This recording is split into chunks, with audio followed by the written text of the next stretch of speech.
empaka z'Oluganda 223 Kasammeeme.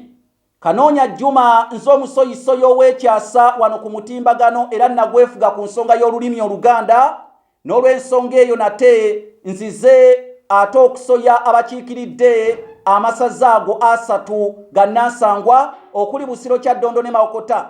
Ndina oyo olwaleero akiikiridde essaza ly'e Mawokota, Dambya Daawuda. Wampa ssebo mukama wange. Njagala naawe okwate wano tugende bukwakku.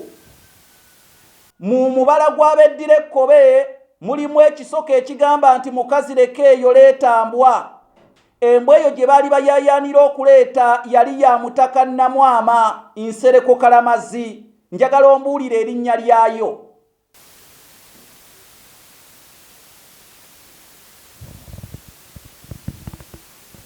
Somesa eggwanga musomesa. Wobanga ogambye ensomesa eggwanga nange sijja gaana.